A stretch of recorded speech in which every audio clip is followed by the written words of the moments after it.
Next जो है हम चैप्टर 3 की तरफ आते हैं। कोलाइडल सोल्यूशन, और ये सोल्यूशन के पार्ट को हमने डिस्कशन किया है, इस पे जो है हमने डिटेल में डिस्कशन कर लिया है।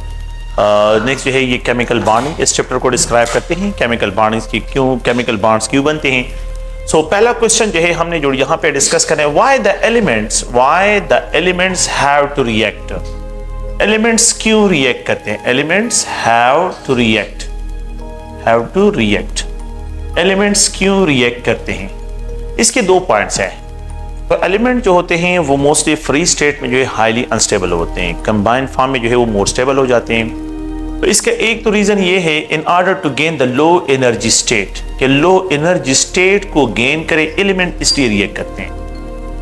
एलिमेंट इसलिए रिएक्ट करते हैं in order to gain the low high energy state से लो एनर्जी स्टेट, तो वो एनर्जी को रिलीज कर देते हैं, क्योंकि कंपाउंड फॉर्म मोर स्टेबल होता है और एलिमेंटल फॉर्म अनस्टेबल होता है।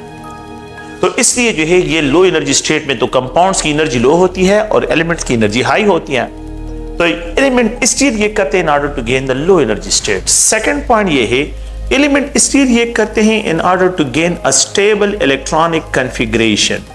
स्टेबल इलेक्ट्रॉनिक कॉन्फ़िगरेशन गेन करने के लिए, एलिमेंट्स रिएक्ट करते हैं।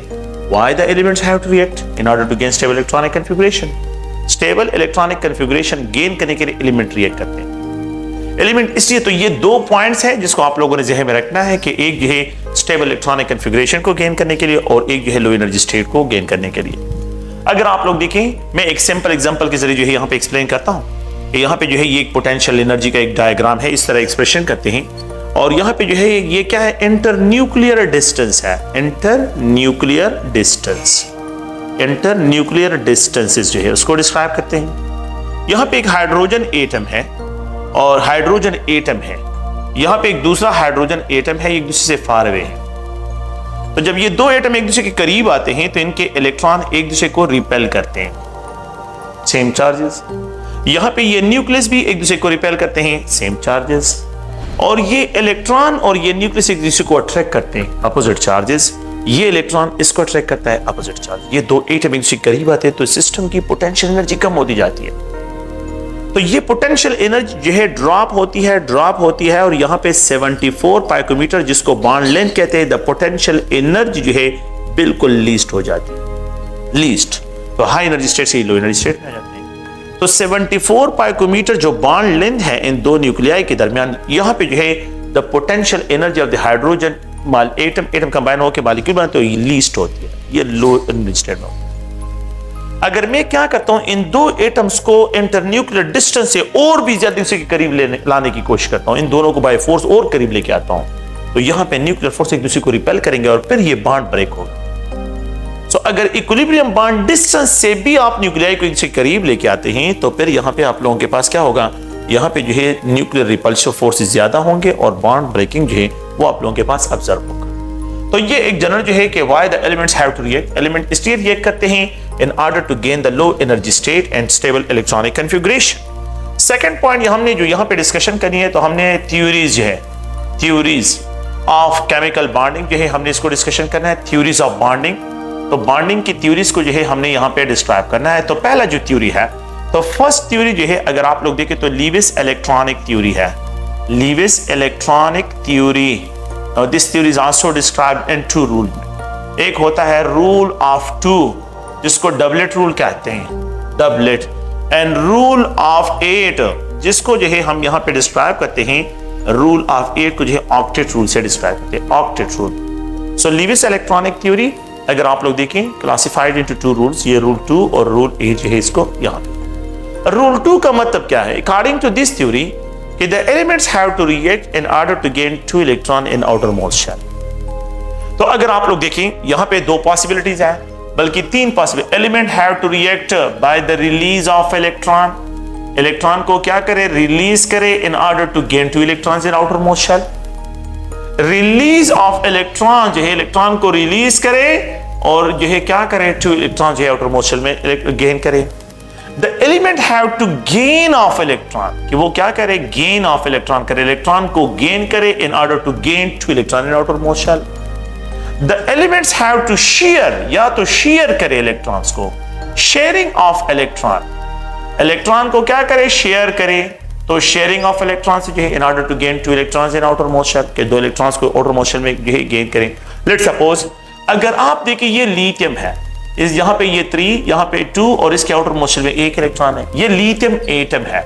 अगर ये 1 इलेक्ट्रॉन को रिलीज कर लेता है तो इसके आउटर मोस्ट शेल में ये लिथियम आयन है, तो इसके आउटर मोस्ट शेल में ये 2 इलेक्ट्रॉन आ जाते हैं। इसने 1 इलेक्ट्रॉन को लॉस कर लिया है, ये इलेक्ट्रॉन इसने लॉस कर लिया है, तो रूल ऑफ 2 इस पे अप्लाई होता है लिथियम आयन पे। अगर आप यहां पे देखिए सेकंड पॉइंट में, ये हाइड्रोजन एटम है, इसके आउटर मोस्ट शेल में ये न्यूक्लियस है हाइड्रोजन एटम का, और इसके आउटर मोस्ट शेल में 1 इलेक्ट्रॉन है। अगर ये 1 इलेक्ट्रॉन को गेन कर लेता है तो हाइड्रोजन हाइड्राइड आयन बन जाता है, जिसमें इसके आउटर, अब यहां पे 2 इलेक्ट्रॉन हो गए, तो हाइड्रोजन एटम 1 इलेक्ट्रॉन को गेन करते हैं तो हाइड्राइड आयन बन जाता है, हाइड्रोजन विद नेगेटिव चार्ज।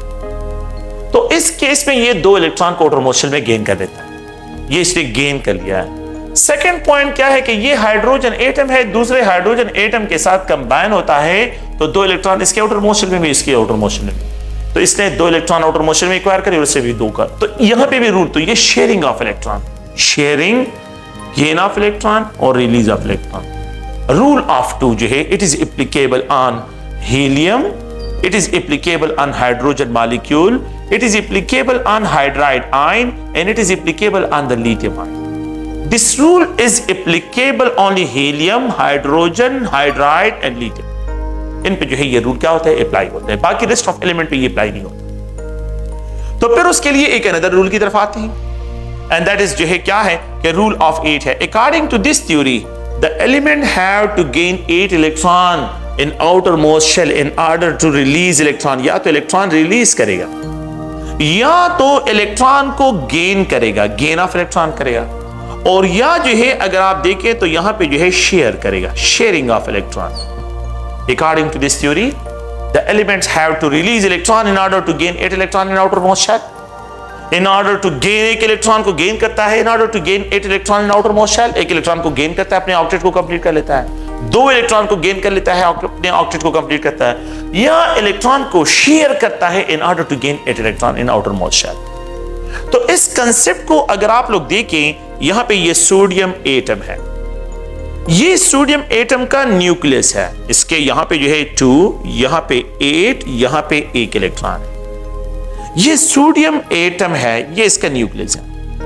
अगर ये 1 इलेक्ट्रॉन को रिलीज कर लेता है, सोडियम आयन बन जाता है, तो यहां पे इसके आउटर मोस्ट ये न्यूक्लियस है, ये 2 इलेक्ट्रॉन, यहां पे 8, इसने 1 इलेक्ट्रॉन को लॉस कर लिया है, रिलीज कर लिया है, तो इसने 8 इलेक्ट्रॉन गेन कर लिए। ऑक्टेट रूल इस पे अप्लाई होता है। अगर आप लोग देखें तो इसने 1 इलेक्ट्रॉन लॉस किया है। अगर मैं मैग्नीशियम मेटल को देखूं, यहां पे ये मैग्नीशियम मेटल है, मैग्नीशियम ये 2, यहां पे जो है अगर आप देखें तो ये 8 और यहां पे 2 इलेक्ट्रॉन्स हैं।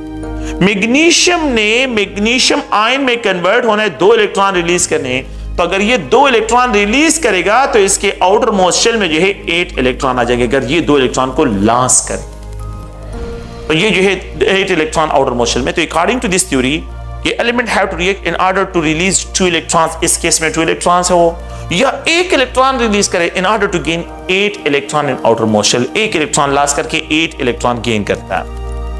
द नेक्स्ट पॉइंट अगर आप लोग देखें तो यहां पे जो है गेन ऑफ इलेक्ट्रॉन है। The gain of electron, elements have to react in order to gain, 1 electron को वो गेन करता है, तो जब वो गेन करते हैं इन ऑर्डर टू जनरेट, जो है वो क्या करे कि आउटर मोस्ट शेल में 8 इलेक्ट्रॉन गेन करे। तो मैं इस तरह एक्सप्रेशन करता हूं कि ये न्यूक्लियस है, यहां पे ये 2 इलेक्ट्रॉन, यहां पे अगर आप लोग देखें 7 electron in case of fluorine, ये फ्लोरीन एटम है। तो फ्लोरीन एटम अगर 1 इलेक्ट्रॉन को गेन करता है तो फ्लोराइड आयन बनता है। यहां पे जो है ये न्यूक्लियस है, न्यूक्लियस, और यहां पे ये 2, यहां पे ये 8 होगा, तो फ्लोराइड आयन, यहां पे 8 इलेक्ट्रॉन, तो इसने इलेक्ट्रॉन गेन करके जो है ये अपना ऑक्टेट कंप्लीट कर लिया। तो इट गेन ऑफ इलेक्ट्रॉन अपना ऑक्टेट कंप्लीट कर रहा है, ये रिलीज ऑफ इलेक्ट्रॉन अपना ऑक्टेट कंप्लीट कर रहा है। द नेक्स्ट पॉइंट अगर आप लोग देखिए शेयरिंग के लिए, ये फ्लोरीन है, दूसरे फ्लोरीन एटम के साथ कंबाइन है, तो यहां पे जो है अगर आप देखें तो यहां पे 2 इलेक्ट्रॉन्स, तो it gain 8 electron in outermost shell, 8 electron यहां पे ये शेयर कर रहा है, और यहां पे जो है अगर आप लोग देखें 8 इलेक्ट्रॉन यहां पे भी आउटर मोस्ट शेल में एक्वायर कर रहा है। सो आउटर मोस्ट शेल में भी इसके 2 इलेक्ट्रॉन्स, यहाँ 8 इलेक्ट्रॉन्स हैं, ऑक्टेट रूल यहाँ पे भी फॉलो हो रहा है और यहाँ पे भी और 2 इलेक्ट्रॉन को ये शेयर कर रहा है, तो शेयरिंग ऑफ इलेक्ट्रॉन के जरिए अपना ऑक्टेट कंप्लीट कर रहा है। तो यहाँ पे रूल ऑफ 8 फॉलो हो रहा है, यहाँ पे रूल ऑफ 2 फॉलो हो रहा है। The rule of 2 is applicable, rule of 2 जो है ये एप्लीकेबल है हाइड्रोजन, हीलियम और लिथियम आयन पे, while the rule of 8 maximum element पे अप्लाई होता है। लेकिन ये रूल भी आप लोग जो है मेरा क्या ऑथेंटिक रूल नहीं है कि हर एक एलिमेंट्स पे हम क्या करें, इसको जो है अप्लाई करें। तो अगर आप लोग गौर से देखें यहाँ पे जो है अगर हम इस तरह रिप्रेजेंट करते हैं कि ये जो आप लोगों के पास जो है रूल ऑफ 8 है, तो it is applicable on the sum, जो है ये बहुत जो है मतलब ये कि सारे एलिमेंट्स पे अप्लाई नहीं होता, क्योंकि this theory is not applicable on all molecule, हर एक मॉलिक्यूल पे या आयंस पे जो है ये अप्लाई नहीं होता। तो फिर उसके लिए हम दूसरी थ्योरीज का जो है सहारा लेते हैं। तो there are some molecules, there are some elements जो कि ऑक्टेट रूल को फॉलो नहीं करते। तो ऑक्टेट रूल को जो फॉलो नहीं करते उनकी तरफ आते हैं। लेट्स सपोज है, सो वी हैव, अगर आप लोग देखें यहाँ पे मैं एक एग्जांपल लिखता हूं, बेरिलियम क्लोराइड। बेरिलियम क्लोराइड, अगर हम बेरिलियम क्लोराइड के स्ट्रक्चर को ड्रा करते हैं तो ये स्ट्रक्चर है। यहां पे आउटर मोस्ट शेल में अगर आप देखें तो क्लोरीन के तो रूल ऑफ 8 फॉलो हो रहा है, इस क्लोरीन के लिए तो रूल ऑफ 8 फॉलो हो रहा है। लेकिन अगर आप इसको देखें कि यहां पे जो बेरिलियम है, इस बेरिलियम को देखें तो इसके आउटर मोस्ट शेल में 4 इलेक्ट्रॉन आ रहे हैं। ये तो रूल ऑफ 8 को फॉलो नहीं कर रहा है, ये रूल ऑफ 8 को फॉलो नहीं कर रहा है, लेकिन ये तो स्टेबल मॉलिक्यूल है बेरिलियम क्लोराइड। ये क्या है, तो ऐसे एलिमेंट जो है अगर आप लोग देखें ना ये रूल ऑफ 2 को फॉलो कर रहा है ना ये रूल ऑफ 8 को, लेकिन ये स्टेबल मॉलिक्यूल है। तो ऐसे एलिमेंट जिसके आउटर मोस्ट शेल में 8 से इलेक्ट्रॉन कम हो, इनको हाइपोवैलेंट एलिमेंट कहते हैं। तो they are described as a hypovalent element, इनको हाइपोवैलेंट एलिमेंट्स कहते हैं। तो these elements are described as a hypovalent element, इनको हाइपोवैलेंट एलिमेंट कहते हैं। These elements are described as a hypovalent element जिसके आउटर मोस्ट शेल में 8 से इलेक्ट्रॉन कम हो और ये स्टेबल। तो यहां पे अगर आप लोग देखें बेरिलियम जो है, अगर आप बोरान ट्राइफ्लोराइड को देखें, बोरान ट्राइफ्लोराइड एग्जांपल, यहां पे 2 electron 2 electron 2 electron 2 electron 2 electron 2 electrons है। यहां पे द नंबर ऑफ इलेक्ट्रॉन जो है अगर आप देखें तो इसके आउटर मोस्ट शेल में अगर आप देखें तो ये 6 इलेक्ट्रॉन, लेकिन यहां पे 8 है, यहां पे 8 है और यहां पे भी 8 इलेक्ट्रॉन्स है। Rule of 8 for the fluorine follow हो रहा है, लेकिन बोरान फॉलो नहीं कर रहा है, बोरान जो है ट्राइफ्लोराइड। अगर आप एल्यूमिनियम क्लोराइड को देखें, एल्यूमिनियम क्लोराइड, इन एल्यूमिनियम क्लोराइड को अगर आप लोग देखें तो यहां पे इलेक्ट्रॉन्स, यहां पे इलेक्ट्रॉन्स, यहां पे इलेक्ट्रॉन, इनके आउटर मोस्ट शेल में अगर आप लोग देखें तो यहां पे 6 इलेक्ट्रॉन्स है और क्लोरीन के केस में अगर आप देखें 8 इलेक्ट्रॉन्स है और यहां पे क्लोरीन के केस में भी 8 इलेक्ट्रॉन्स, यहां पे क्लोरीन के केस में भी 8 इलेक्ट्रॉन जो है आप लोगों के पास, यहां पे 6 इलेक्ट्रॉन है, यहां पे 8 है, यहां पे 8 है। तो एल्यूमिनियम जो है वो ऑक्टेट रूल को फॉलो नहीं कर रहा है, यहां पे इसको हम हाइपो। तो ऐसे एलिमेंट जिसके आउटर मोस्ट शेल में जो है आप लोगों के पास कंपाउंड में 6 इलेक्ट्रॉन या 4 इलेक्ट्रॉन है, मतलब 8 से कम हो, तो ऐसे एलिमेंट्स को हम हाइपोवैलेंट एलिमेंट कहते हैं। No these elements are described as a hypovalent element, इनको हाइपोवैलेंट एलिमेंट डिस्क्राइब करते हैं। Hypovalent element always act as a Lewis acid, क्योंकि ये इलेक्ट्रॉन डिफिशिएंट होते हैं तो they act as a Lewis acid, ये एज अ लीविस एसिड काम करते हैं, इलेक्ट्रॉन डिफिशिएंट होते हैं। No they also act as electrophile, इनको इलेक्ट्रोफाइल भी हम कहते हैं। They are also act as electrophile, ये इलेक्ट्रोफाइल भी काम करते हैं। They act as a Lewis acid, ये Lewis acid काम करते हैं। They act as a electrophile, ये इलेक्ट्रोफाइल भी काम करते हैं। Hypovalent element, no these are the hypovalent element। तो आप लोगों ने याद रखना है कि ये जो है आप लोगों के पास बेरिलियम ग्रुप 2nd एलिमेंट में और यहाँ पे बोरान ग्रुप 3rd एलिमेंट में और यहाँ पे जो है अगर आप लोग देखिए एल्यूमिनियम ग्रुप 3rd एलिमेंट में और अगर आप यहाँ पे गैलियम ग्रुप 3rd एलिमेंट, तो ग्रुप 3rd एलिमेंट्स के कंपाउंड और बेरिलियम के जो कंपाउंड है, नहीं मैग्नीशियम नहीं, कैल्शियम नहीं, क्योंकि वो इलेक्ट्रॉन रिलीज करते, वो शेयर नहीं करते। तो लीविस का जो कंसेप्ट होगा, लीविस इलेक्ट्रॉनिक का जो कंसेप्ट है वो हम यहाँ पे जो है अगर आप लोग देखें तो उसके लिए तो ये बेरिलियम क्लोराइड की बात कर रहा हूं, बेरिलियम क्लोराइड जो है और बोरान पे। No these element are described as a hypovalent element. Periodic table में इन एलिमेंट्स को हम हाइपोवैलेंट एलिमेंट से डिस्क्राइब करते हैं, ये हाइपोवैलेंट एलिमेंट है। अच्छा, अगर फिर इसके बाद हम आ जाते हैं एक बाकी एक ऐसे एलिमेंट्स होते हैं जिनको हम क्या एक्सप्रेशन करते हैं उनके लिए, हाइपरवैलेंट एलिमेंट। एक अनदर एलिमेंट है जो कि ऐसे एलिमेंट जो अपने ऑक्टेट को एक्सटेंड करते हैं, जो अपने ऑक्टेट को क्या करते हैं, एक्सटेंड करते हैं। तो ऐसे एलिमेंट को हम हाइपरवैलेंट एलिमेंट कहते हैं। क्या मतलब है इसका, अगर आप लोग देखें ये हाइड्रोजन है and it combine with phosphorus, ये फास्फोरस के साथ कंबाइन है, तो यहाँ पे जो है PH3, यहाँ पे लोन पेयर ऑफ इलेक्ट्रॉन, ये हाइड्रोजन। मैं यहाँ पे स्ट्रक्चर की बात नहीं कर रहा हूं, मेरे लिए स्ट्रक्चर यहाँ पे कोई इंपॉर्टेंट नहीं है। अगर आप देखें यहाँ पे रूल ऑफ 2 फॉलो हो रहा है, यहाँ पे रूल ऑफ 2 फॉलो हो रहा है, यहाँ पे रूल ऑफ 2 फॉलो हो रहा है, लेकिन अगर आप इन इलेक्ट्रॉन को देखें तो यहाँ पे रूल ऑफ 8 फॉलो हो रहा है फास्फोरस में। तो यहाँ पे दोनों रूल फॉलो हो रहे हैं। With respect to hydrogen rule of 2 follow हो रहा है, विद रिस्पेक्ट टू फास्फोरस जो है रूल ऑफ 8 जो है ये फॉलो हो रहा है। इसी तरह अगर आप लोग देखें तो यहाँ पे ये फास्फोरस ट्रायाक्लोराइड, फास्फोरस ट्रायाक्लोराइड, अगर आप देखें तो यहाँ पे इलेक्ट्रॉन, यहाँ पे इलेक्ट्रॉन, यहाँ पे electron, rule of 8 lone pair phosphorus के साथ प्रेजेंट होते हैं। और यहाँ पे अगर आप लोग देखें क्लोरीन क्लोरीन क्लोरीन, इसके साथ इलेक्ट्रॉन, यहाँ पे क्लोरीन, तो रूल ऑफ 8, यहाँ पे रूल ऑफ 8, और यहाँ पे अगर आप लोग देखें रूल ऑफ 8 फॉलो होता है, और इस केस में भी रूल ऑफ 8 फॉलो होता है। तो यहाँ पे जो है कोई डबलेट रूल नहीं है, सारे एलिमेंट जो है अगर आप देखें तो वो रूल ऑफ 8, इनके आउटर मोशन में जो है 8 इलेक्ट्रॉन्स आ रहे हैं, इन्होंने शेयर किए हैं इलेक्ट्रॉन्स को। लेकिन अगर आप लोग इस फास्फोरस को देखिए, ये फास्फोरस है और इसके साथ जो है फास्फोरस पेंटाक्लोराइड का नाम आप लोगों ने सुना होगा, फास्फोरस पेंटाक्लोराइड। अगर आप देखें तो यहाँ पे जो है ये फास्फोरस पेंटाक्लोराइड है, यहाँ पे 2 इलेक्ट्रॉन, यहाँ पे 2 इलेक्ट्रॉन, यहाँ पे 2 इलेक्ट्रॉन, 2 इलेक्ट्रॉन, 2 इलेक्ट्रॉन, यहाँ पे भी है। इसके आउटर मोशन में अगर आप लोग अब देखें तो यहाँ पे 10 इलेक्ट्रॉन, ये 8 नहीं है। यहाँ पे जो है ये क्या कर रहा है, डिविएट कर रहा है फ्रॉम द ऑक्टेट रूल से, डिविएशन शो कर रहा है। और यहाँ पे अगर आप लोग देखें तो यहाँ पे रूल ऑफ 8 क्लोरीन फॉलो कर रहा है, यहाँ पे रूल ऑफ 8 जो है क्लोरीन फॉलो कर रहा है। लेकिन अगर आप फास्फोरस के इस केस को देखें तो यहाँ पे रूल ऑफ 8 फॉलो नहीं हो रहा है। तो जो एलिमेंट जो है अपने ऑक्टेट को एक्सटेंड करते हैं 8 से, जिसके आउटर मोशन में 8 से ज्यादा इलेक्ट्रॉन हो, ऐसे एलिमेंट को हम हाइपरवैलेंट एलिमेंट कहते हैं। नो फास्फोरस पेंटाक्लोराइड में द फास्फोरस जो है वो ऑक्टेट रूल को फॉलो नहीं कर रहा है, इसके आउटर मोशन में 10 इलेक्ट्रॉन आ रहे हैं। तो इसको हम क्या कहते हैं, इस एलिमेंट को हम हाइपरवैलेंट एलिमेंट से डिस्क्राइब करते हैं। हाइपरवैलेंट एलिमेंट ये क्या है, हाइपरवैलेंट एलिमेंट है सल्फर हेक्साफ्लोराइड, सल्फर हेक्साफ्लोराइड। अगर आप लोग देखें तो ये सल्फर हेक्साफ्लोराइड है और यहाँ पे 2 electron, 2 electron, 2 electron, 2 electron, 2 electron, 2 electron. अगर आप देखें तो इसके आउटर मोशन में 12 इलेक्ट्रॉन्स आते हैं। सल्फर अपने ऑक्टेट को एक्सटेंड करता है। अगर आप देखें फ्लोरीन के केस में जो है, अगर आप देखें तो यहाँ पे रूल ऑफ 8 फॉलो हो रहा है।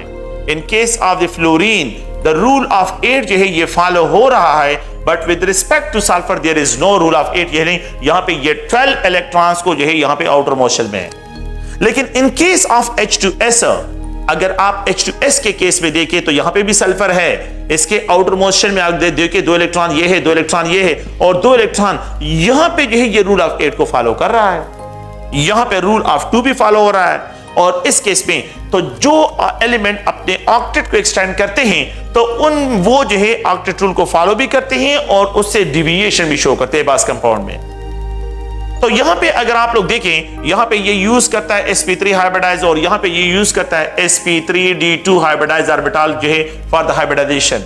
यहां पे ये यूज करता है फास्फोरस ट्राइक्लोराइड में sp3 हाइब्रिडाइज ऑर्बिटल को, लेकिन फास्फोरस पेंटाक्लोराइड में it use sp3d hybridise orbital को यूज करता है फॉर द बॉन्ड फॉर्मेशन। तो जब हाइब्रिडाइजेशन में आप लोगों के पास d ऑर्बिटल की इन्वॉल्वमेंट आ जाती है, तो ऐसे एलिमेंट जो अपने d ऑर्बिटल को इन्वॉल्व करते हैं, तो ऐसे एलिमेंट हाइपरवैलेंट एलिमेंट जो है यहां पे डिस्क्राइब होते हैं और अपने जो ऑक्टेट को क्या करते हैं, एक्सटेंड करते हैं। अगर आप लोग देखें तो इसमें कौन से एलिमेंट इन्वॉल्व होंगे, तो यहाँ पे बोरान है, एल्यूमिनियम है, कार्बन फैमिली, सिलिकॉन फैमिली, ये ऑक्टेट रूल को फॉलो करते हैं। नाइट्रोजन, ऑक्सीजन, ये भी ऑक्टेट रूल को, फ्लोरीन हर जगह पे ऑक्टेट रूल, और नियान तो आप लोगों को पता है कि यहाँ पे इसके आउटर मोशन में 8 इलेक्ट्रॉन जो है ये प्रेजेंट होते हैं। लेकिन नाइट्रोजन से बिलो फास्फोरस, यहाँ पे सल्फर, ये क्लोरीन, यहाँ पे ब्रोमीन, यहाँ पे आयोडीन, यहाँ पे सिलीनियम, अगर आप लोग देखें सिलीनियम, और यहाँ पे अगर आप लोग देखें यहाँ पे इसको डिस्क्राइब करते हो आर्सेनिक।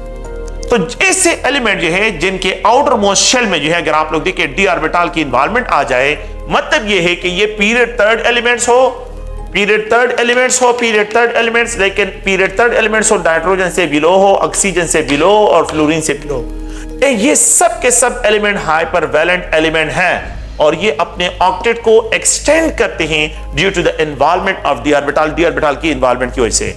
तो यहाँ पे जो है अगर आप लोग देखें तो दे अपने ऑक्टेट को एक्सटेंड करते हैं। तो मैं अगर आप लोगों को इस तरह का क्वेश्चन कहूं कि which of the following element जो है डू नॉट फॉलो जो है, अगर आप लोग गौर से देखें तो यहाँ पे the compound where the octet rule are deviated, where the octet rule is violated, the compound where the octet rule of 8 octet rule जो है या rule of 8 is violated, अगर आप लोग देखें is not followed तो A है, B है, C है और D है। अगर आप लोग देखें तो यहाँ पे बेरिलियम क्लोराइड, मैं यहाँ पे बेरिलियम को मैंने भी डिस्कस कर लिया। यहाँ पे एल्यूमिनियम क्लोराइड, यहाँ पे एक्सप्रेशन करता हूँ, एल्यूमिनियम को भी अब मैंने डिस्कस कर लिया। और यहाँ पे फास्फोरस पेंटाक्लोराइड है। तो ऑल ऑफ द एबो इसका आंसर होगा। ऑल ऑफ द एबो इसका क्या होगा? आंसर होगा। बेरिलियम क्लोराइड में बेरिलियम जो है ऑक्टेट रूल को फॉलो नहीं करते, उसके आउटर मोशन में 4 इलेक्ट्रॉन्स आ रहे हैं। क्लोरीन है लेकिन बेरिलियम की with respect to beryllium internal atom. Aluminium chloride में एल्यूमिनियम के आउटर मोशन में 6 इलेक्ट्रॉन आ रहे हैं। और यहाँ पे फास्फोरस पेंटाक्लोराइड में जो है ऑक्टेट में इसके आउटर मोशन में जो है 10 इलेक्ट्रॉन्स आ रहे हैं। तो ये डिविएशन है। सो ये एलिमेंट जो होते हैं अपने ऑक्टेट को एक्सटेंड करते हैं, that's why they are called hypervalent element. Boron carbon, boron aluminium और गैलियम जो है और यहाँ पे ये जो बेरिलियम है ये अपने ऑक्टेट को एक्सटेंड नहीं करते, यहाँ पे जो है 8 से इलेक्ट्रॉन कम होते हैं। That's why they are called hypovalent element। ऐसे एलिमेंट को हम क्या कहते हैं? Hypovalent element. ऐसे एलिमेंट को हाइपोवैलेंट एलिमेंट डिस्क्राइब करते हैं और वो हाइपरवैलेंट एलिमेंट में आ जाते हैं।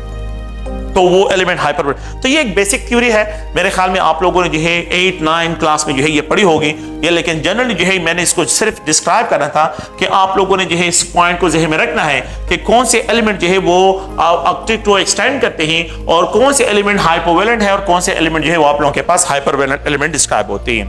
नेक्स्ट जो है हम एक और थ्योरी की तरफ आते हैं जो मॉडर्न थ्योरीज है। तो ये तो क्लासिकल थ्योरी था। मॉडर्न थ्योरी में हम यहाँ पे एक और डिस्कशन करते हैं and that is VSEPR theory, valence shell electron pair repulsion theory. एक valence shell electron pair repulsion theory, VSEPR theory. तो VSEPR valence shell electron pair repulsion theory, according to this theory के the electron in the valence shell arrange in such a way the electrons in outermost shell in valence shell, electrons in valence shell arranged in such a way, arranged in such a way in order to minimize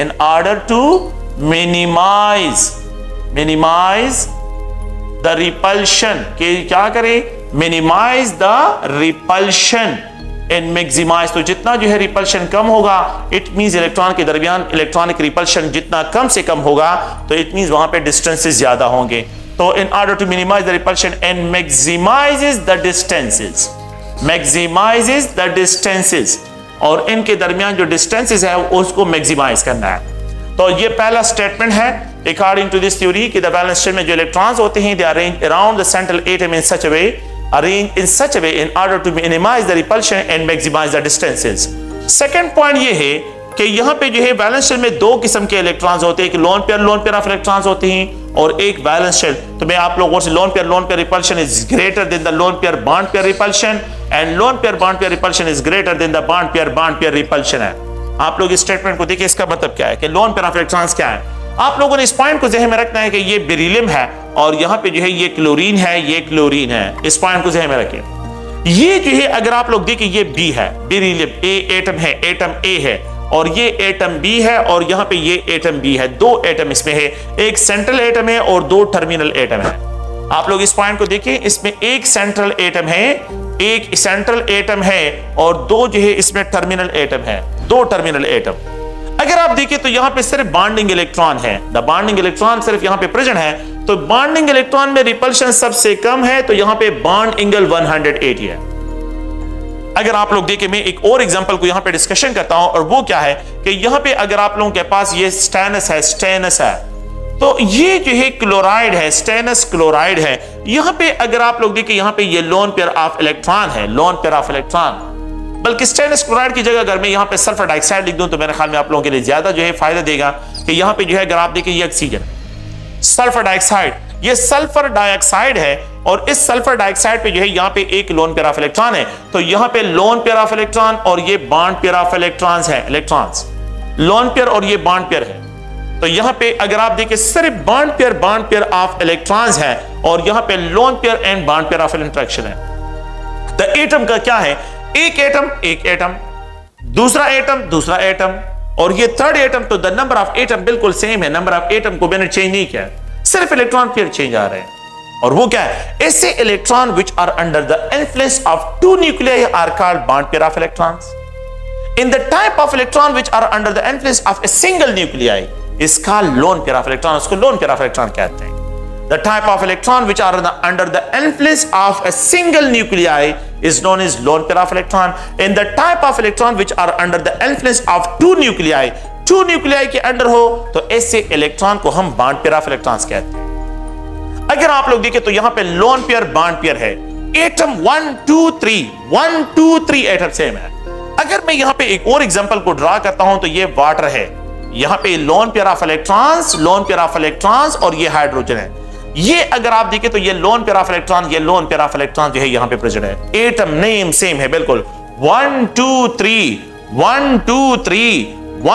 3 the number of atom same, लेकिन the lone pair of electron different है।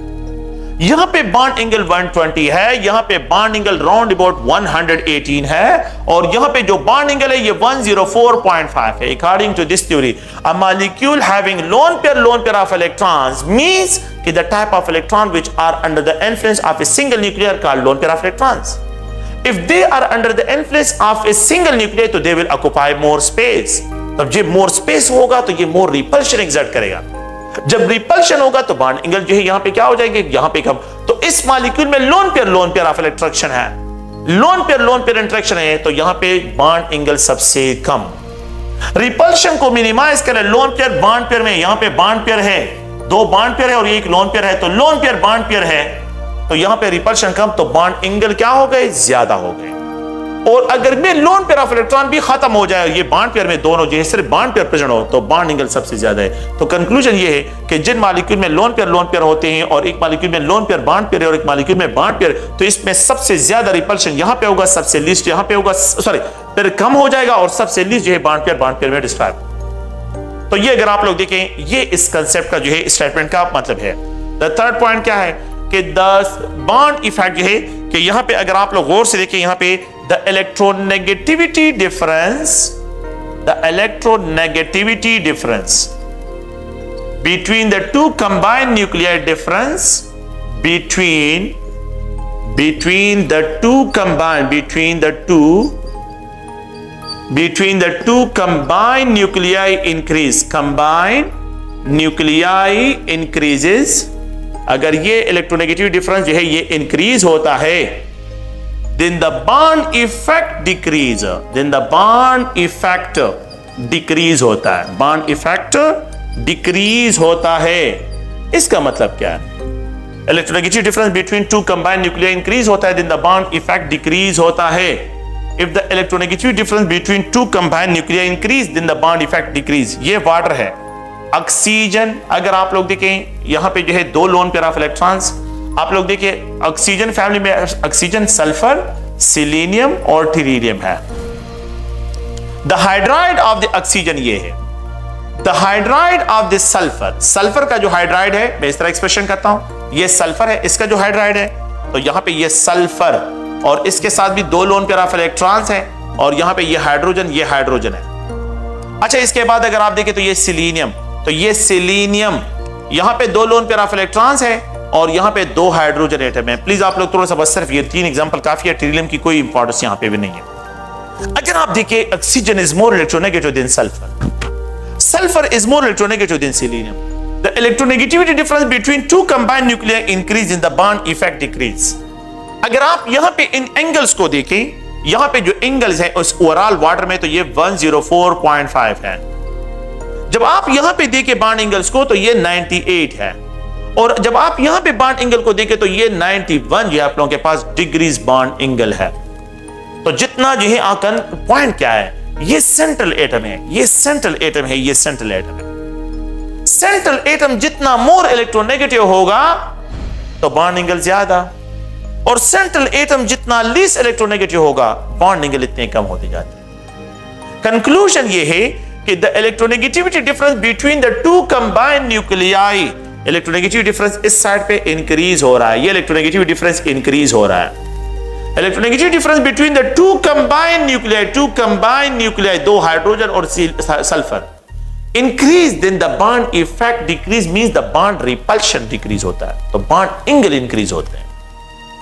मैं इसको एक और size से भी यहां पे एक्सप्रेशन करता हूं कि if the size of central atom, ये जहन में रखे, इफ द साइज, बल्कि मैं यहां पे स्टेटमेंट लिख देता हूं, द फोर्थ पॉइंट ये है कि the size of central atom, size of central atom, terminal नहीं, सेंट्रल एटम, ये सेंट्रल एटम है, ये टर्मिनल एटम है, ये सेंट्रल एटम है, ये टर्मिनल एटम है, ये सेंट्रल एटम है, ये टर्मिनल एटम है। If the size of the central atom जो है ये इंक्रीज होता है, अगर ये इंक्रीज होता है, सो द बॉन्ड एंगल जो होते हैं ये डिक्रीज होते हैं। साइज ये कम है तो इसके बॉन्ड एंगल ज्यादा, साइज इंक्रीज बॉन्ड एंगल कम, साइज इंक्रीज बॉन्ड एंगल और कम। So the size of the central atom जब इंक्रीज होता है, then the bond angle decrease की तरफ। तो एक पॉइंट ये भी है कि इलेक्ट्रोनेगेटिविटी ऑफ डिफरेंट एलिमेंट जो है, अगर आप लोगों के पास क्या है, electronegativity difference between the two combined nuclei increase होती है, then the bond effect decrease होता है। सेकंड पॉइंट थोड़ा सा और से सुने, अगर आप क्या करें, ये क्या है, ये सेंट्रल एटम है, अगर सेंट्रल एटम जितना इलेक्ट्रोनेगेटिव होगा, बॉन्ड एंगल ज्यादा होंगे। लेकिन टर्मिनल एटम, ये टर्मिनल एटम है, इसको टर्मिनल एटम कहते हैं, ये टर्मिनल है, ये टर्मिनल है। अब क्या करें, इसको रिप्लेस करें by fluorine is more electronegative than oxygen, fluorine is more electronegative than the oxygen, ये लोन पेयर ऑफ इलेक्ट्रॉन, ये fluorine is more electronegative than oxygen. ये क्या करेगा, इलेक्ट्रॉन्स ऑफ द ऑक्सीजन को करीब लेके तो रिपल्शन ज्यादा होगा, यहां पे बॉन्ड एंगल कम हो जाए। तो मेरा मतलब यहां पे क्या है कि द फिफ्थ पॉइंट ये है कि अगर इंटरनल एटम इलेक्ट्रोनेगेटिव होगा, बॉन्ड एंगल ज्यादा, लेकिन टर्मिनल एटम अगर इलेक्ट्रोनेगेटिव हो जाए तो बॉन्ड एंगल स्क्वीज हो जाते हैं। So electronegativity of central atom लिख रहा हूं, is directly proportional to the bond angle. अगर मैं यहां पे जो है 6 पॉइंट यहां पे लिखता हूं, electronegativity of terminal atom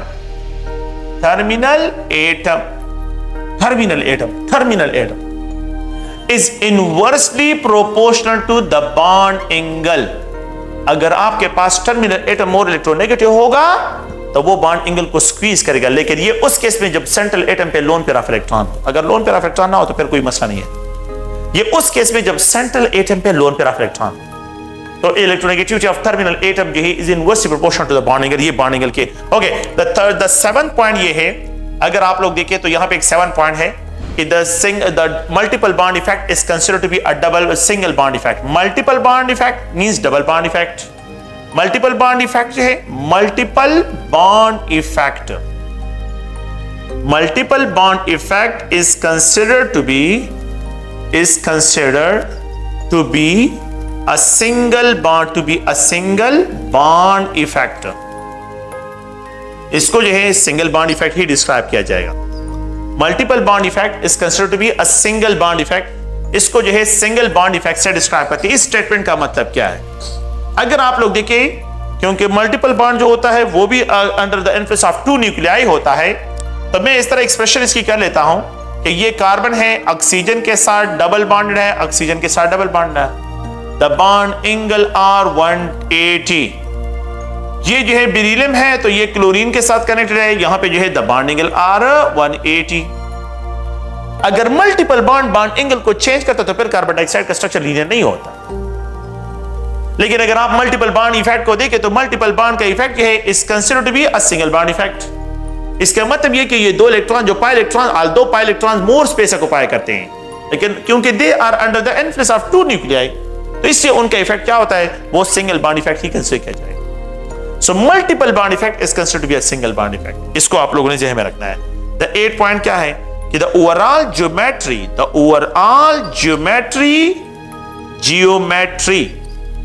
of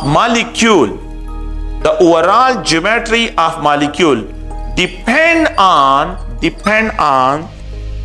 depend on the arrangement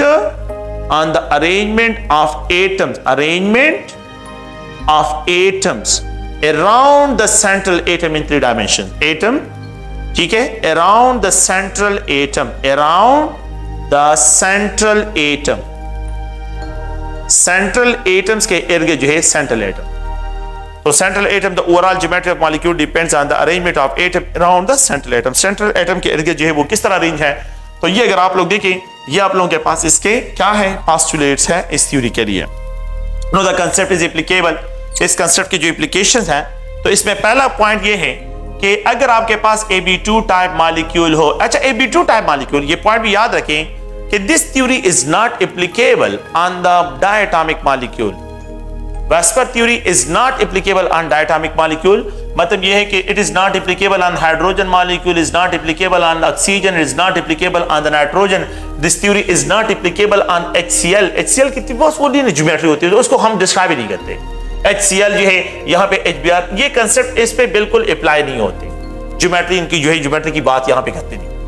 तो Ab2 टाइप मॉलिक्यूल एटलीस्ट जो है आप लोगों के पास 3 एटॉमिक हो, 3 एटॉमिक मॉलिक्यूल हो, तो 3 एटॉमिक मॉलिक्यूल पे जो है कंसेप्ट अप्लाई होगा. तो it having 2 bond pair of electron, Ab2 type molecule having 2 bond pair of electron, जिसमें 2 बॉन्ड पेयर ऑफ इलेक्ट्रॉन्स हो. तो अब इनको जो है अगर आप लोग देखें तो इनके लिए जो ज्योमेट्री है डिस्क्राइब की गई है वेस्पर थ्योरी के मुताबिक, no they have linear geometry.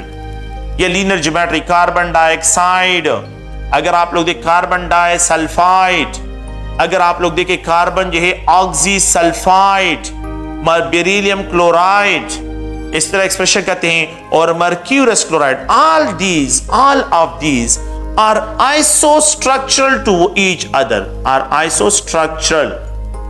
each other, ये एक दूसरे को क्या है, आइसोस्ट्रक्चर होते हैं. ये सब के सब, carbon dioxide is isostructure to carbon disulphide, carbon disulphide is isostructure to carbon oxysulphide, और ये सब के सब एक दूसरे को आइसोस्ट्रक्चर है. तो carbon dioxide is isostructure to carbon disulphide, carbon dioxide is isostructure to beryllium chloride, carbon dioxide is isostructure to mercurous chloride. Mercurous chloride को भी जो है ये क्या है, ये आइसोस्ट्रक्चर है. No they have a linear geometry, इनकी क्या है, लीनियर ज्योमेट्री है. They have a linear geometry and the bond angle जो होते हैं, बॉन्ड एंगल अगर आप देखें तो द बॉन्ड एंगल यहां पे 180 है. द बॉन्ड एंगल आर 180, इसमें जो है बॉन्ड एंगल्स हैं तो ये 180 है. And the third point, the central atom का जो हाइब्रिडाइजेशन स्टेट है वो sp हाइब्रिडाइज होगा. सो द सेंट्रल एटम जो है वो sp हाइब्रिडाइज जो है आप लोगों के पास का हाइब्रिडाइजेशन स्टेट है. So the hybridization state of the central atom is a, और ये इसके एग्जांपल है, आप लोगों ने प्लीज इन एग्जांपल को याद रखना है. We can also write is a nitronium. अगर हम नाइट्रोनियम आयन को एक्सप्रेस करते हैं तो एक आयन है नाइट्रोनियम, वो भी आप लोगों के पास लीनियर ज्योमेट्री रिक्वायर कर लेता है. नाइट्रोनियम में हम इस तरह एक्सप्रेशन करते हैं, नाइट्रोजन डाइऑक्साइड नहीं, nitronium. No it having also a linear geometry, इसकी भी ज्योमेट्री आइसोस्ट्रक्चर टू इस वन है. ओके, एक और मॉलिक्यूल है जिसको हम Ab2 type molecule with a single lone pair of electron express करते हैं. Single lone pair of electron, जिसमें 2 बॉन्ड पेयर ऑफ इलेक्ट्रॉन्स हैं, जिसमें 2 बॉन्ड पेयर ऑफ इलेक्ट्रॉन्स और अ single lone pair of electrons है, और 1 उसमें क्या है, लोन पेयर ऑफ इलेक्ट्रॉन्स है. Ab2 type molecule with the 2 bond pair of electrons and 1 जो है with 2 bond pair and 1 lone pair of electrons है. तो अगर मैं इसकी एक्सप्रेशन करता हूं तो यहां पे ये लोन पेयर ऑफ इलेक्ट्रॉन्स और यहां पे ये B है और ये B है. ये लोन पेयर ऑफ इलेक्ट्रॉन जो है इन इलेक्ट्रॉन को, बॉन्ड पेयर ऑफ इलेक्ट्रॉन को डिविएट करते हैं फ्रॉम लीनियर पोजीशन से, इसको डिविएट करते हैं. तो अगर मेरे पास, अगर आप लोग देखें, मैं इस तरह एक्सप्रेशन करता हूं कि ये मेरे पास, लेट सपोज ये मेरे पास क्या है, 2 एटम है Ab2 और ये Ab2 टाइप मॉलिक्यूल है, इसमें ये lone pair of electron expression करता हूं तो ये बिल्कुल इसको 90 एंगल पे होगी, तो यहां पे रिपल्शन बहुत ज्यादा होगा. तो ये रिपल्शन डिविएशन, रिपल्शन को मिनिमाइज करने के लिए एंगल को, डिस्टेंसेस को क्या करते हैं, इंक्रीज करते हैं. तो 90 एंगल से ये डिवाइड होके राउंड अबाउट लेसर देन 120. तो यहां पे जो बॉन्ड एंगल्स होते हैं, बॉन्ड एंगल्स, यहां पे जो बॉन्ड एंगल्स हैं, सो दे आर लेसर देन 120 होते हैं, 120 डिग्रीज. ओके, अगर आप इसकी एग्जांपल को देखें तो यहां पे जो है सल्फर डाइऑक्साइड इसकी एग्जांपल में आ जाता है. सल्फर डाइऑक्साइड इसकी एग्जांपल है. Nitrogen oxide. नाइट्रोजन ऑक्साइड को अगर आप लोग देखें तो ये जो है इसकी एग्जांपल नाइट्रोजन ऑक्साइड है, ये इसकी एग्जांपल में आ जाता है। अगर आप लोग जर्मीनियम क्लोराइड, यहां पे जो है ये जर्मीनियम है और ये क्लोराइड, इसके साथ लोन पेयर ऑफ इलेक्ट्रॉन्स होता है। और यहां पे अगर आप देखें स्टेनस क्लोराइड, ये सब के सब जो है अगर आप देखें तो Ab2 molecule with the 1 loan pair of electron and 2 bond pair of electron के साथ है। आप इनको देखें, ये सब एक दूसरे को आइसोस्ट्रक्चर होंगे, ये सब के सब क्या है, यहां पे आइसोस्ट्रक्चर है। तो अगर आप इनको देखें तो ये नाइट्रोजन के साथ लोन पेयर ऑफ इलेक्ट्रॉन, यहां पे भी लोन पेयर ऑफ इलेक्ट्रॉन, तो लोन पेयर ऑफ इलेक्ट्रॉन्स हैं।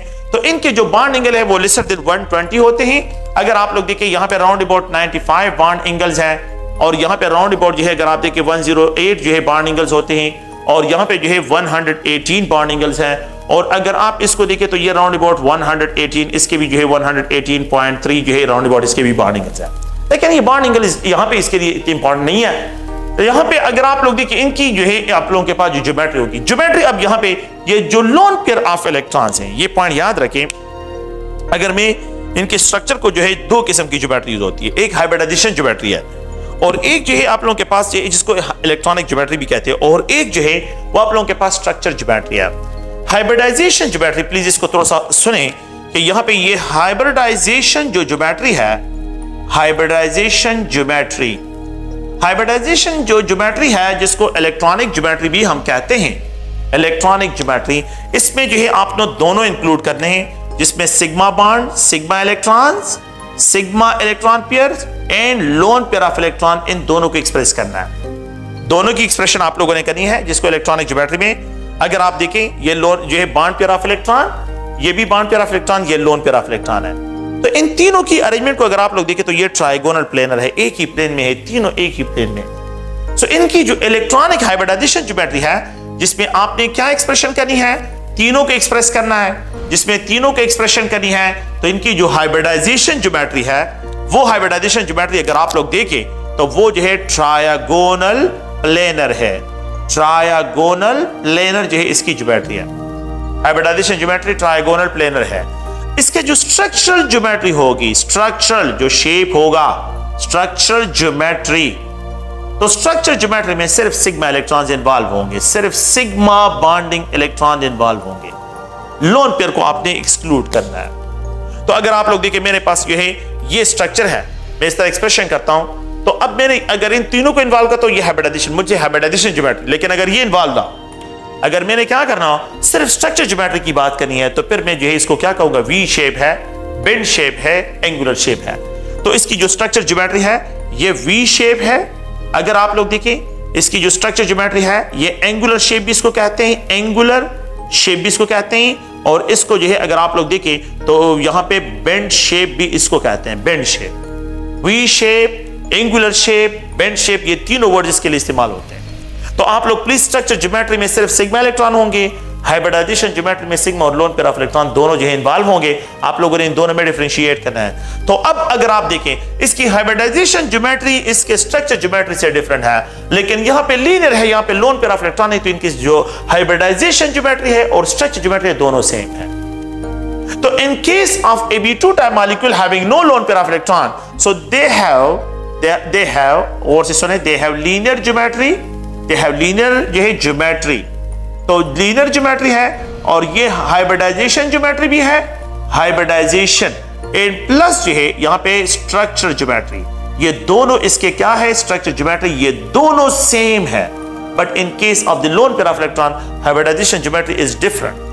तो आप लोग देखें तो यहां पे जो हाइब्रिडाइजेशन ज्योमेट्री है, हाइब्रिडाइजेशन तो द बॉन्ड एंगल जो है लेसर देन 120 होंगे, और यहां पे the hybridization state of the central atom is sp2, ये sp2 डिस्क्राइब होगा। The hybridization state of the car जो एलिमेंट होगा वो यहाँ पे sp2 हाइब्रिडाइज है, ये डिस्क्राइब होगा, और ये इसकी एग्जांपल है। तो ऑल ऑफ दीज आर, इसकी क्या है, ये इसकी एग्जांपल है having a loan pair of electron, जिसमें लोन पेयर ऑफ इलेक्ट्रॉन जो है यहाँ पे प्रेजेंट है। ओके, तो एक having a single lone pair of electron हो, और यहाँ पे जो है दो बॉन्ड पेयर ऑफ इलेक्ट्रॉन्स है। अच्छा, एक और मॉलिक्यूल है जिसको Ab2 type molecule with the 2 loan pair of electron discuss करते हैं। Ab2 type molecule with the 2 loan pair of electrons, Ab2 type molecule with the 2 loan pair of electrons, अगर हम ये डिस्कशन यहां पे करते हैं, तो अब यहां पे हम क्या करते हैं, अगर आप देखें तो ये A है और इसके साथ लोन पेयर ऑफ इलेक्ट्रॉन यहां पे है, और ये B यहां पे जो है ये B है, तो दो जो है इसके साथ B कनेक्टेड है और ये दो जो है इसके साथ लोन पेयर ऑफ इलेक्ट्रॉन है, Ab2 molecule with the 2 loan pair of electrons, Ab2 molecule with the 2 loan pair of electrons. ये 2 लोन पेयर ऑफ इलेक्ट्रॉन जो है यहां पे आप लोगों के पास प्रेजेंट है। अब अगर आप लोग इस स्ट्रक्चर को देखें और यहां पे जो है एक लोन पेयर ऑफ इलेक्ट्रॉन है, यहां पे 2 लोन पेयर ऑफ इलेक्ट्रॉन, तो लोन पे रिपल्शन ज्यादा है, तो यहां पे जो है आप लोगों के पास डिविएशन ज्यादा होगा। इस स्ट्रक्चर को अगर आप लोग देखें तो इसकी एग्जांपल जो है ये वाटर मॉलिक्यूल, अगर आप देखें ये वाटर मॉलिक्यूल है इसकी एग्जांपल। इसकी एग्जांपल में अगर आप लोग देखें तो यहां पे मैं एक्सप्रेशन करता हूं H2S है, यहां पे ये है अगर आप देखें H2S है, यहां पे अगर आप देखें तो सेलेनियम हाइड्राइड है, और अगर आप देखें तो टीरिलियम हाइड्राइड है, इसके साथ भी जो है लोन पेयर ऑफ इलेक्ट्रॉन्स है, टीरिलियम हाइड्राइड और सेलेनियम हाइड्राइड, ये टीरिलियम हाइड्राइड है। आप लोग देखें तो यहां पे Ab2 molecule with the 2 loan pair of electrons, Ab2 molecule with the 2 loan pair of electrons, ये Ab2 molecule with the 2 loan pair of electrons है। अगर आप लोग देखें जब सेंट्रल एटम का साइज इंक्रीज हो रहा है, मैंने अभी आप लोगों को बताया ये 104.5, ये 98 है, ये 91 राउंड अबाउट 92 और ये 89 पे जो है आप लोगों के पास यहां पे डिग्रीज आ जाते हैं एंगल्स। सेंट्रल एटम का साइज जितना इंक्रीज होता जाता है बॉन्ड एंगल डिक्रीज होते जाते हैं। सेंट्रल एटम का साइज जितना इंक्रीज होता जाता है बॉन्ड एंगल जो है, ये टर्मिनल एटम है, ये क्या है टर्मिनल एटम, तो ये टर्मिनल एटम है और ये सेंट्रल एटम है। इसको हमने इससे पहले जो है जो डिस्कशन की है वो अगर आप लोगों को याद हो तो मैंने कहा कि इलेक्ट्रोनेगेटिविटी डिफरेंस बिटवीन 2 कंबाइन, या आप लोग इस तरह भी आसान लैंग्वेज में कि सेंट्रल एटम का साइज जितना इंक्रीज होता है आप लोगों के पास बॉन्ड एंगल जो है ये डिक्रीज होते हैं। ये सेंट्रल एटम है। Central atom sulphur is greater, cerium इससे भी ज्यादा है और टीरियम जो है इससे भी ज्यादा, टीरियम सबसे ज्यादा है साइज में। तो अगर आप यहां से यहां पे आते हैं तो यहां पे आप लोगों के पास साइज इंक्रीज, तो टर्मिनल एटम जो है जब साइज वही है लेकिन सेंट्रल एटम का साइज इंक्रीज हो रहा है तो आप लोगों के पास बॉन्ड एंगल डिक्रीज हो रहे हैं। अच्छा, तो इनकी जो हाइब्रिडाइजेशन ज्योमेट्री होगी प्लीज आप लोग देखें, हाइब्रिडाइजेशन ज्योमेट्री ये है टेट्राहेड्रॉन। हाइब्रिडाइजेशन ज्योमेट्री इसकी क्या है, हाइब्रिडाइजेशन ज्योमेट्री इसकी टेट्राहेड्रल है, टेट्राहेड्रल ये इसकी हाइब्रिडाइजेशन ज्योमेट्री है। The hybridization geometry is tetrahedral, लेकिन स्ट्रक्चर जो शेप होगा, स्ट्रक्चरल शेप अगर आप इसको देखते हैं तो शेप में जो है आप 1 2 3 4 जिसको जो मैंने हाइब्रिडाइजेशन ज्योमेट्री, तो शेप में क्या होगा, लोन पेयर ऑफ इलेक्ट्रॉन को आपने स्किप करना है, लोन पेयर ऑफ इलेक्ट्रॉन को आप लोगों ने स्किप करना है। तो ये अगर आप देखिए ये 2 लोन पेयर ऑफ इलेक्ट्रॉन्स हैं और ये 2 जो है इसके क्या है, अगर मैं इस तरह एक्सप्रेशन करता हूं तो ये 2 जो है क्या है, ये 2 ये इसके सिग्मा बॉन्ड्स हाइड्रोजन एटम और ये 2 लोन पेयर ऑफ इलेक्ट्रॉन्स हैं। तो overall 1 2 3 4 tetrahedral geometry hybridization geometry होगी, टेट्राहेड्रल ज्योमेट्री। लेकिन अगर मैं स्ट्रक्चर ज्योमेट्री में बात करता हूं तो सिग्मा इलेक्ट्रॉन को एक्सप्रेशन करूंगा। सिग्मा इलेक्ट्रॉन जो है अगर आप मैं इसको एक्सप्रेस करता हूं, मैंने लोन पेयर ऑफ इलेक्ट्रॉन को स्किप करना है। लोन पेयर ऑफ इलेक्ट्रॉन जो है क्या होंगे, शेप में डिस्क्राइब नहीं होंगे, it is describe as a V shape, angular shape, bend shape है। तो यहां पे जो है हाइब्रिडाइजेशन ज्योमेट्री और स्ट्रक्चर, तो स्ट्रक्चर ज्योमेट्री जो है वी शेप है, द स्ट्रक्चर ज्योमेट्री जो है अगर आप लोग देखें बेंड शेप है, बेंड शेप।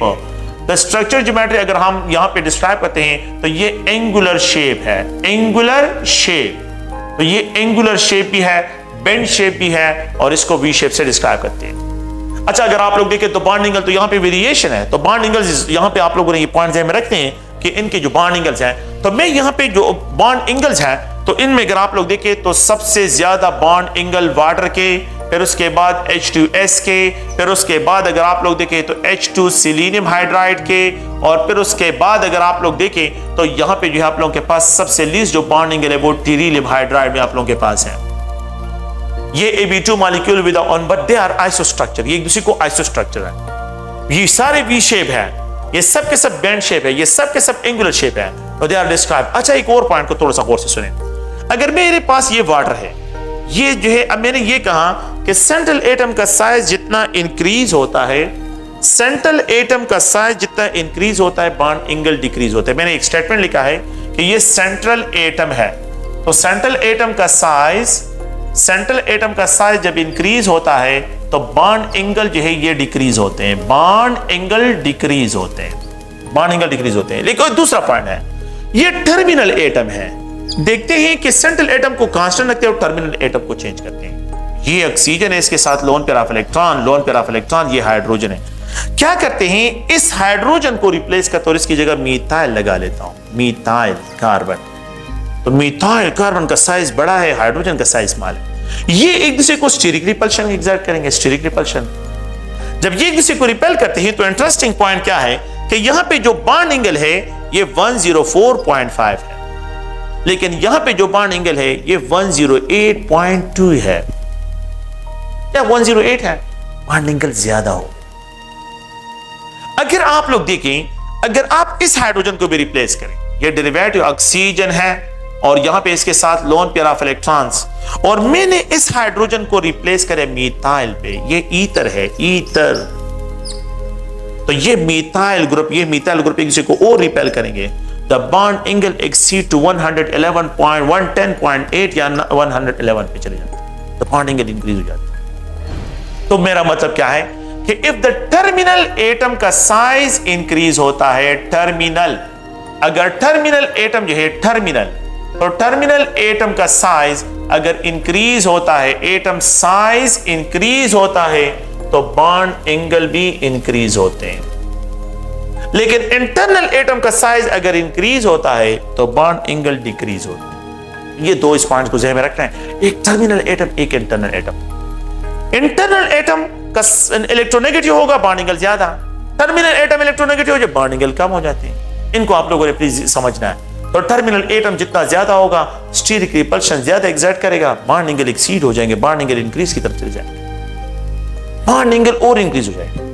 तो अगर आप लोग देखिए, ये वाटर है, the derivative of water is alcohol, alcohol, derivative of water is ether, ether इसका जो है फिनोल, फिनोल को अगर आप लोग देखें तो फिनोल इज मोर, जो है उसका साइज और भी बड़ा है।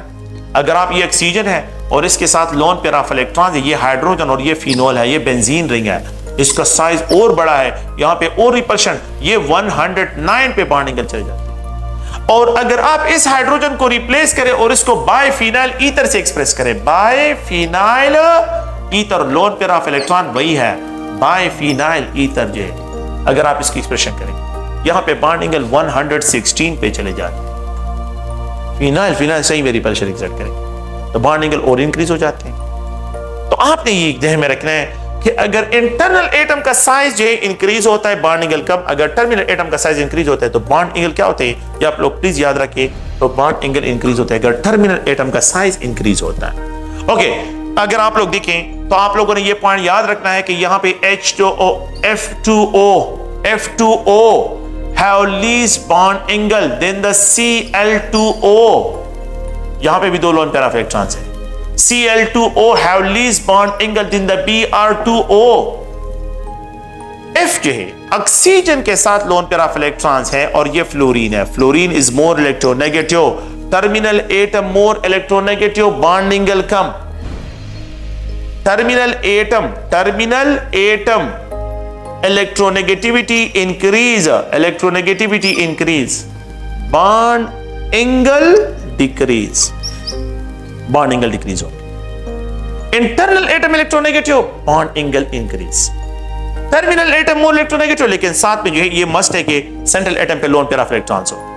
तो अगर मैं यहां पे एक्सप्रेशन करूं कि ऑक्सीजन और इसके साथ lone pair of electrons और ये क्लोरीन एटम है, तो chlorine is least electronegative while fluorine is more electronegative, तो यहां पे बॉन्ड एंगल्स यहां पे कम, यहां पे जो है क्या होंगे, यहां पे ज्यादा होंगे। तो मैंने सबसे ज्यादा Br2O, फिर उसके बाद Cl2O और सबसे लीस्ट बॉन्ड एंगल जो है F2O। ठीक है, तो आप लोगों ने प्लीज इनको ज़हन में रखना है कि तो यहां पे जो है Ab2 molecule with the 2 loan pair of electrons, तो इनको आप लोगों ने प्लीज ज़हन में रखना है। ये मॉलिक्यूल्स ऐसे हैं जिसमें Ab2 type molecule with the 2 loan pair of electrons जो है इनको डिस्क्राइब करते हैं। एक अनदर मॉलिक्यूल है जिसको हम यहाँ पे डिस्कशन करते हैं, Ab3 type molecule with no lone pair of electron. तो 3 बॉन्ड पेयर ऑफ इलेक्ट्रॉन्स हैं, bond pair of electrons with no lone pair of electrons, यहाँ पे कोई लोन पेयर ऑफ इलेक्ट्रॉन्स नहीं, बस ये सिंपल स्ट्रेट फॉरवर्ड है। अगर आप लोग देखें तो इनको अगर मैं एक्सप्रेशन करता हूं तो यहाँ पे एल्यूमिनियम क्लोराइड इसकी एग्जांपल में आ जाता है। अगर मैं इसकी एक्सप्रेशन करता हूं तो यहाँ पे जो है बोरान ट्राइफ्लोराइड, अगर आप देखें, अगर आप लोग यहाँ पे जो है हम डिस्कशन करते हैं कार्बोनियम आयन, ये जो है अगर आप इंटरमीडिएट है, यहाँ पे कार्बोनेट आयन, कार्बोनेट आयन को अगर हम यहाँ पे एक्सप्रेशन करते हैं, इसका रेजोनेंस स्ट्रक्चर एक्सप्रेशन करता हूँ, कार्बोनेट आयन, ये इसका रेजोनेटिंग स्ट्रक्चर जो है उसको एक्सप्रेशन कर रहा हूँ। अगर आप लोग जो है सल्फर ट्राइऑक्साइड को देखें, सल्फर ट्राइऑक्साइड का बस मैं उसके भी रेजोनेटिंग स्ट्रक्चर यहाँ पे मेंशन कर रहा हूँ, सल्फर ट्राइऑक्साइड। अगर आप लोग जो है यहाँ पे क्रोमेट, अगर मैं इस तरह एक्सप्रेशन करता हूँ तो ये आयंस हैं and they are AB3 molecule with no lone pair of electron on the central atom है, with no lone pair of electron on central atom। Terminal atom के लोन पेयर ऑफ इलेक्ट्रॉन का कोई role यहाँ पे नहीं है। तो carbonium ion क्या है, ये अगर आप लोग देखें तो यहाँ पे इसका ट्राइगोनल प्लेनर, यहाँ पे भी ये भी ट्राइगोनल प्लेनर, ये भी ट्राइगोनल प्लेनर, और यहाँ पे ये भी ट्राइगोनल प्लेनर है, ये भी ट्राइगोनल प्लेनर है, ये भी अगर आप लोग देखें नाइट्रेट आयन को, अगर आप लोग देखें नाइट्रेट आयन, इसको अगर मैं एक्सप्रेशन करता हूं तो ये भी आप लोगों के पास ट्राइगोनल प्लेनर में आते हैं। तो ये सब के सब जो है एक दूसरे को आइसोस्ट्रक्चर है। यहाँ पे जो है इनमें जो बॉन्ड एंगल होते हैं अप्रॉक्सिमेटली 120 होते हैं बॉन्ड एंगल्स, यहाँ पे बॉन्ड एंगल अप्रॉक्सिमेटली 120 होते हैं। और दूसरा पॉइंट यह है, अगर आप लोग देखें तो यहाँ पे अगर आप सारे जितने भी हैं तो यहाँ पे ये जो ज्योमेट्री है तो ये ट्राइगोनल प्लेनर जनरेट करते हैं। अच्छा, इनकी इलेक्ट्रॉनिक ज्योमेट्री और स्ट्रक्चर ज्योमेट्री दोनों सेम हो गया, हाइब्रिडाइजेशन ज्योमेट्री जिसको मैं कहता हूँ। तो हाइब्रिडाइजेशन ज्योमेट्री भी यही है, हाइब्रिडाइजेशनल ज्योमेट्री। और अगर आप लोग देखें यहाँ पे दूसरी ज्योमेट्री है जिसको हम स्ट्रक्चर ज्योमेट्री कहते हैं, वो भी बिल्कुल सेम है। तो स्ट्रक्चर ज्योमेट्री और दोनों जो है ट्रायगोनल प्लेनर है, ट्रायगोनल प्लेनर इसकी ज्योमेट्री होगी। ट्रायगोनल प्लेनर जो है इसकी स्ट्रक्चर और इसकी hybridization geometry. The central atom will be sp2 hybridize, the central atom जो है इसमें sp2 हाइब्रिडाइज होगा और ये आप लोगों के पास जो है ये प्लेनर ज्योमेट्री जो है डिस्क्राइब होगा। तो अगर आप लोग कार्बोनियम आयन भी आप लोगों के पास AB3 molecule with no lone pair of electrons है। ओके, हम एक और पॉइंट की तरफ आते हैं और वो अगर आप लोग देखें तो यहाँ पे जो है AB3 molecule with 1 loan pair of electrons, तो यहाँ पे जो है 3 बॉन्ड पेयर ऑफ इलेक्ट्रॉन्स हैं, 3 bond pair of electrons in 1 loan pair of electrons आप लोगों के पास प्रेजेंट हो। तो ये फैमिली अगर आप लोग देखें नाइट्रोजन फैमिली है। तो अगर आप देखें NH3, ठीक है, नाइट्रोजन PH3, अगर आप लोग देखें यहाँ पे जो है आर्सेनिक हाइड्राइड, और यहाँ पे जो है अगर आप देखें तो एंथिमनी हाइड्राइड। मेरी बात सुने, यहाँ पे बॉन्ड एंगल 107.5 है, यहाँ पे बॉन्ड एंगल 102.5 है, यहाँ पे बॉन्ड एंगल 95 पे आ जाते हैं और यहाँ पे बॉन्ड एंगल 92 पे आते हैं। फिर वही बात है कि सेंट्रल एटम जितना इंक्रीज हो रहा है साइज में, बॉन्ड एंगल जो है क्या हो रहे हैं, डिक्रीज हो रहे हैं। द बॉन्ड एंगल यहाँ पे डिक्रीज और यहाँ पे जो है सबसे ज्यादा है। तो इन केस ऑफ द हाइड्राइड में अमोनिया का अगर आप लोग देखें बॉन्ड एंगल ज्यादा देन द PH3 का बॉन्ड एंगल ज्यादा देन द आर्सेनिक हाइड्राइड का बॉन्ड एंगल ज्यादा देन द एंथिमनी हाइड्राइड। तो सबसे लीस्ट बॉन्ड एंगल यहाँ पे आप लोगों के पास हो। आप लोग देखें सेंट्रल एटम का size increase, bond angle decrease होते हैं। आप फिर एक कंक्लूजन, एक दूसरे पॉइंट को देखिए, ये जो है अमोनिया है, अमोनिया, इसको अगर आप लोग देखें अमोनिया, ये अमोनिया है। अगर ये यहां पे देखें तो यहां पे नाइट्रोजन इज मोर इलेक्ट्रोनेगेटिव। मैं क्या करता हूं, ये नाइट्रोजन से यहां पे हाइड्रोजन रिप्लेस करके फ्लोरीन लगा लेता हूं, तो इट इज कन्वर्टेड इनटू ट्रायाफ्लोरो, ये है यहां पे ट्रायाफ्लोरो एमाइन जो है इसको रिप्रेजेंट करता हूं, या नाइट्रोजन फ्लोराइड है। अब अगर आप देखें यहां पे सेंट्रल एटम मोर इलेक्ट्रोनेगेटिव, यहां पे ये टर्मिनल एटम मोर इलेक्ट्रोनेगेटिव है। Bond angle 107.5, the bond angle are 102।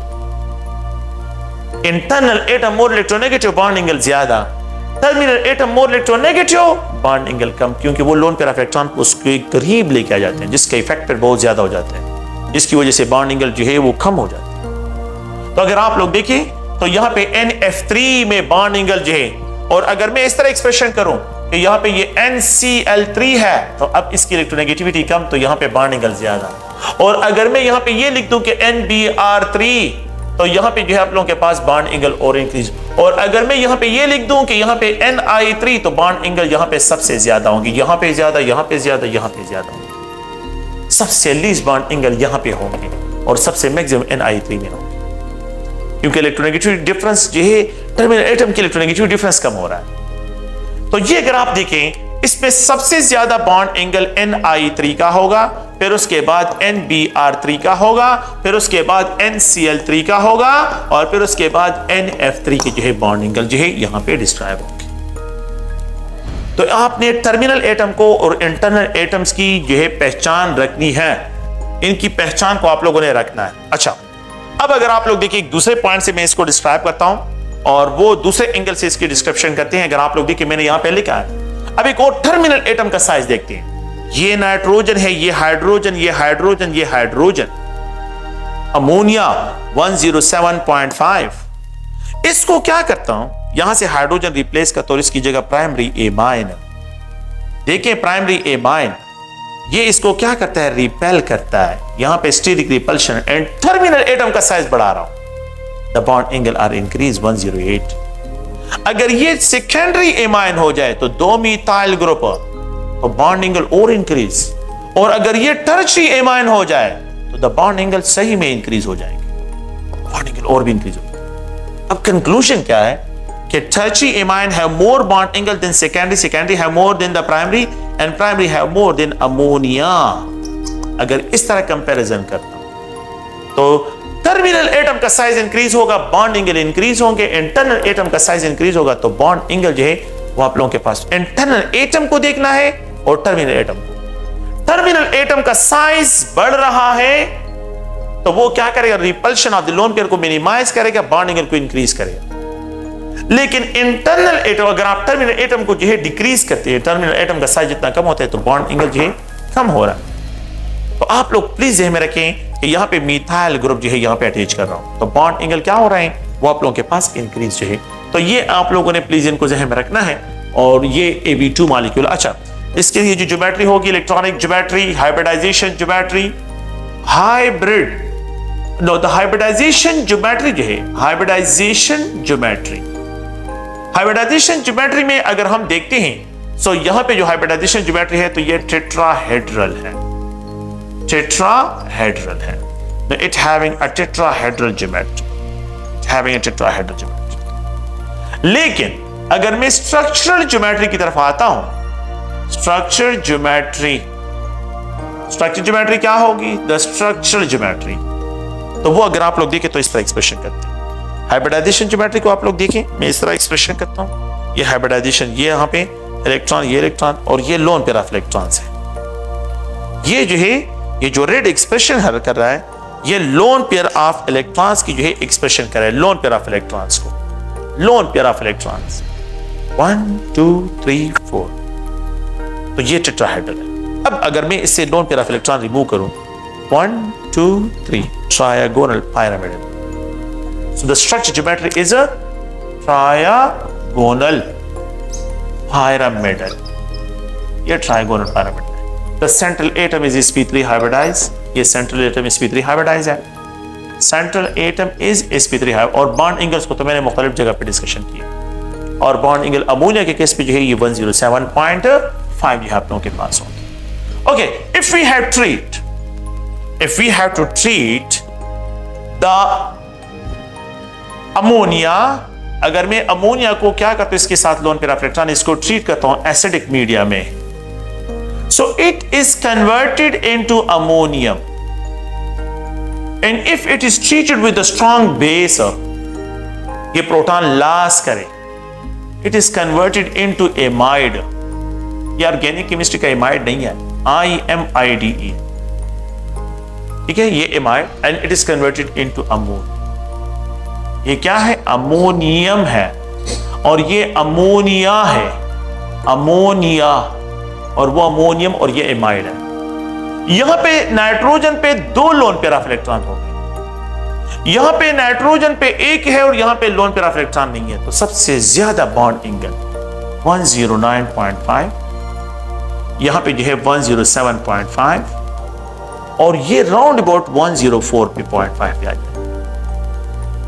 तो the number of lone pair of electron on the central atom increase, bond angle decrease. The number of lone pair of electrons are converted into bond pair of electron, the bond angle increase. When ammonia is treated with acid, the bond angle are slightly increase. Bond angle क्या हो जाती है, increase हो जाती है, क्योंकि अब यहां पे जो है क्या नहीं है, यहां पे तो lone pair of electron नहीं है, यहां पे लोन पेयर ऑफ इलेक्ट्रॉन है तो रिपल्शन है तो बाहर निकलता है, और यहां पे आप लोगों के पास, तो ये आप लोगों के पास ये सिचुएशन है कि अगर आप लोग गौर से सुने। नेक्स्ट है, अगर हम यहां पे डिस्कशन करते हैं तो एक अनदर है जिसको AB4 टाइप मॉलिक्यूल कहते हैं। AB4 ये मेरे ख्याल में आपको पता है कि टेट्राहेड्रल ज्योमेट्री इसकी होगी, टेट्राहेड्रल, ठीक है, टेट्राहेड्रल जो है इसकी ज्योमेट्री है, ओके। और यहाँ पे इनकी जो है इलेक्ट्रॉनिक ज्योमेट्री और हाइब्रिडाइजेशन ज्योमेट्री बिल्कुल सेम होती है। sp3 हाइब्रिडाइज होंगे, sp3 हाइब्रिडाइज जो है आप लोगों के पास है, central atom will be sp3 hybridize. अच्छा, इसकी जो एग्जांपल है तो CH4 है, CH4 है। अगर आप लोग देखिए यहाँ पे जो है सल्फेट आयन इसको एक्सप्रेशन कर लेते हैं, और थर्ड वन जो है अगर आप लोग देखिए ये अमोनियम आयन जो है इसके लिए एक्सप्रेशन करते हैं। कार्बन टेट्राक्लोराइड जो आप लोगों के पास एग्जांपल आते हैं। तो ये कार्बन है और यहाँ पे A है, यहाँ पे लेट्स सपोज हाइड्रोजन लेते हैं, हाइड्रोजन लेते हैं, हाइड्रोजन लेते हैं, हाइड्रोजन, तो ये आप लोगों के पास सेंट्रल एटम ये एक्सप्रेशन करते हैं। टेट्राहेड्रल इसकी ज्योमेट्री होगी, ये sp3 हाइब्रिडाइज होगा, ठीक है। तो आप लोगों ने प्लीज इन पॉइंट्स को याद रखना है। यहाँ पे बैलेंस बॉन्ड थ्योरी के जो कंसेप्ट है आप लोगों के यहाँ तक है। बाकी जो है हमने इसकी ज्योमेट्री को डिस्कशन किया, AB5 को मैंने डिस्कस किया है आप लोगों के साथ, AB5 को, और मैंने AB6 को भी डिस्कस किया है अगर आपको याद हो। तो हमने जो है इसको सेकंड ईयर के सेकंड चैप्टर में जो है इसको डिस्कस किया है, ठीक है। ओके, थैंक यू, शुक्रिया।